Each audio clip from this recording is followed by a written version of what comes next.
Hi guys, welcome to the last couple lessons of your second week of quadratic functions. And we're going to shift our focus a little bit. The first few lessons really focused on understanding the structure of quadratic functions, seeing how they're graphed, seeing how you could expand them and factor them and kind of massage those expressions in different ways. And I want to take us on a different route and start learning how to solve quadratic equations. So we're going to start by reviewing what we already know about solving equations. And so just a little bit of review on solving linear functions, which we've done in an earlier unit. So at the beginning of this worksheet, there's some examples on solving linear functions, and then some suggested practice on Khan Academy just to brush up on it. So I'll do these three problems with you just to kind of refresh your memory on how this whole process works. Hopefully that's enough to kind of bring those processes back. So just as some reminders, I'm going to open up my little drawing tools here and find a highlighter. There we go. So when you solve for a variable like x or y, what you're really doing is figuring out how to isolate that variable on one side of the equation all by itself on that side of the equal sign. But it's really important as you work that you maintain the equality. So you can do one of two things as you work through the equation solving process. You can simplify or change the structure of one side of the equation without changing its value, or you can do an operation that changes the value, but you have to do the same operation to the other side of the equation. So those are the two basic principles. You can change one side of the function only if it doesn't actually change the value. Or if you do change the value, you've got to do the same thing to the other side. So as an example, let's say I'm going to switch over to drawing here. Let's say we solve this equation, 8x plus 9 equals 5x minus 25. So one of the things that we'll need to do, these are already as simple as they can get. So we can change the value of these sides, but we need to change the value of the other side by the same amount. So let's say, for example, we want to consolidate our x's and put them all on one side. We can subtract 5x over here, but that changes its value, so we have to subtract 5x over here as well. So when we do that, we've modified both sides of the equation by the same amount. This is now 3x plus 9. I can draw a 9, there we go. And this side, 5x minus 5x is 0, but the minus 25 is still there. Okay, next, in order to continue getting x all by itself, we're going to subtract the 9. And again, that changes the value on this side, so we need to subtract 9 on this side. So that leaves us with just 3x over here, because 9 minus 9 is 0. And then negative 25 minus 9.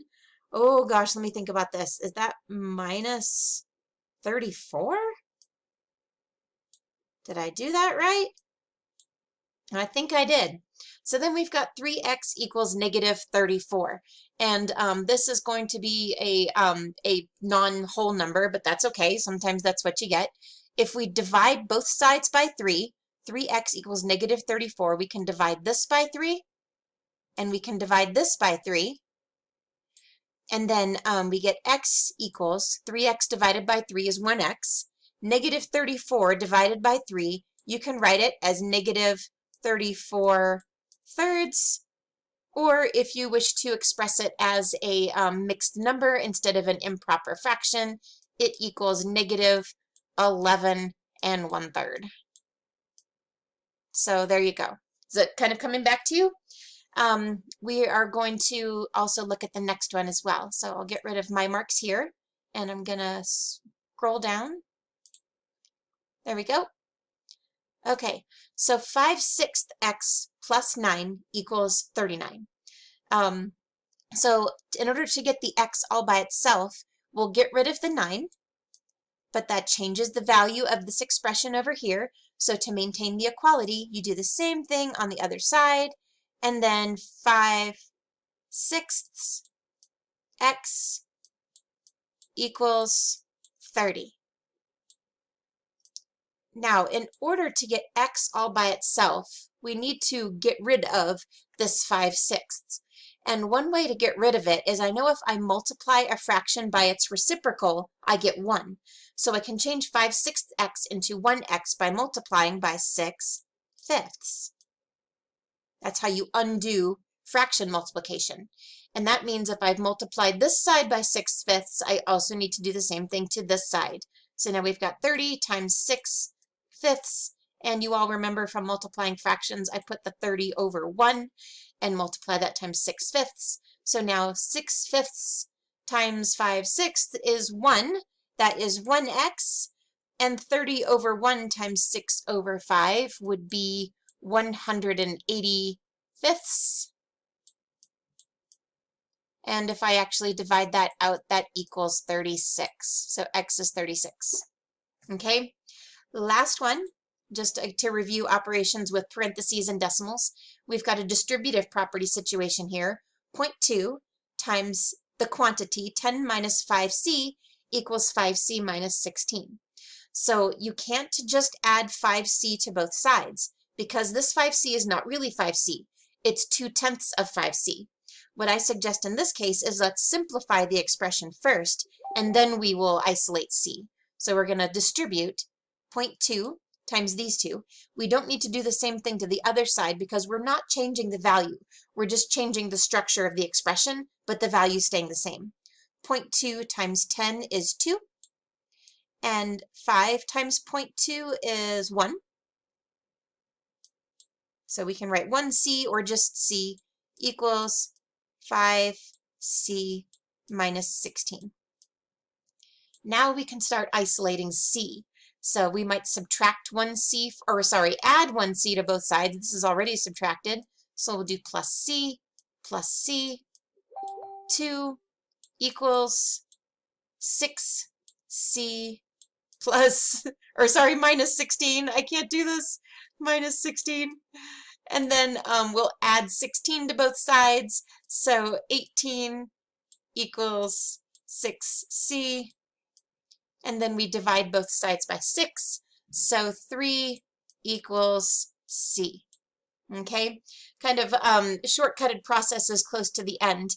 If this is sketchy for you, my very strong recommendation is that you do some practicing on Khan Academy. So I've included links in this document, and these are also on the YouTube video, of 3 sets of problems that you can do on Khan Academy just to brush up on equation solving. Pick one. If it goes well, maybe you decide to stop there. If it doesn't go well, practice on the other 2 until you've just got it solid. You will need pencil and paper or the little electronic whiteboard tools. These kinds of things really work best if you practice with handwriting them out. So this leads me into our next principle is what to do if you have to solve a quadratic equation. So these are all examples of equations, and an equation is different from a function because it has an equal sign. And so when you have a function, you're just kind of writing the rule for turning an input into an output. When you write an equation, you're writing a statement of equality. So this statement says x squared is equal to 100. Since there's only one variable in here, we could actually figure out what x is that would make this true. And so the way that we do that is if we can do the same operation to both sides, and that operation would be square rooting. That's how you undo an exponent, or especially a squared exponent. So we'll square root this side and square root that side. If x squared is equal to 100, then the square root of x squared is x, and the square root of 100, why, that's 10. But if you think about it, 10 times 10 equals 100, but there's another way that you can get 100 by squaring a number. You can square negative 10. So x is equal to 10, but x is also equal to negative 10. And then you can write the solution in set notation like this. You put little curly braces, and then you can write negative 10, comma, 10, and then end the curly braces. And I'm sorry for my terrible handwriting, but that's one way that you can do it. Or you can just write the solution out like this, and that's perfectly acceptable for Algebra 1. X could be negative 10 or X could be positive 10. So let's carry the same principle into the next one. if x squared plus 5 is equal to 41, you can subtract the 5 from both sides to isolate the x squared. So we'll subtract 5, we'll subtract 5, and so now we know that x squared is equal to 36. And we can square root both sides now. Square root, square root. The square root of x squared is x, and the square root of 36 is, yes, it's 6, but there's another way you can square a number and get 36, and that's by doing -6. So x could be 6 or -6. Okay, next one down. X plus 6 quantity squared minus 21 equals 100. So it would be incorrect to subtract 6 from both sides because this 6 is not just a 6. This is the quantity x plus 6 squared. And if you remember from expanding binomials when we multiplied them together, this doesn't come out to be x squared plus 6 squared. It comes out to be a longer trinomial. So I wouldn't recommend expanding it. We can solve this equation without expanding it by just doing square roots and working through the equation in the reverse order. So first we'll add 21 to both sides to get rid of that part. And add 21. My handwriting's getting worse and worse the more I do this, but we'll get it. So that leaves us with x plus 6 quantity squared equals 121. Now we can square root both sides because that's the outermost operation at this point. So we'll square root and we'll square root, and we know that x plus 6 is equal to 11, or x plus 6 is equal to -11. So in this situation, we've got two equations to solve. When you square root 121, you can get a positive number, but you can also get a negative number. And now x plus 6 could be 11. So that means in this situation, x is 5. And if x plus 6 is -11, that means x could be -17. And you will see if you plug both of those into the original equation that it comes out to be correct. 5 plus 6 is 11. 11 squared is 121. 121 minus 21 is 100. If x is -17, -17 plus 6 is -11. -11 squared is 121. 121 minus 21 is 100. Two solutions, 5 or -17. And you can write that in set notation like that, or just write the two solutions. Okay, last problem, and then I'll give you the assignment for today. So 4 times the quantity x minus 3 squared plus 5 equals 21. So we have several steps to work backwards through here. First, I recommend we get rid of this 5 that's added on. That would be the last thing we do when plugging a number into the function, so it's the first thing we do when solving it. We'll subtract 5 from both sides. So 4 times the quantity, x minus 3 squared, equals 21 minus 5 is 16. Okay, next, if we were doing this by plugging a value in, we'd do parentheses, then exponent, then multiply. We're going to undo the multiplication next. So divide both sides by 4. Okay, and then 16 divided by 4 is 4. All of this divided by 4 is x minus 3 quantity squared. There we go, we can write 3's. And then we'll take the square root of both sides. So do your little square root notation. And then we get x minus 3 could equal one of two things. You always have to remember there's two possible answers when you square root. It could equal 2. I can't draw 2's, it's laggy. Or x minus 3 could be -2. So let's see, if x minus 3 is equal to 2, then x could be 5. And if x minus 3 is negative 2, then x could be positive 1.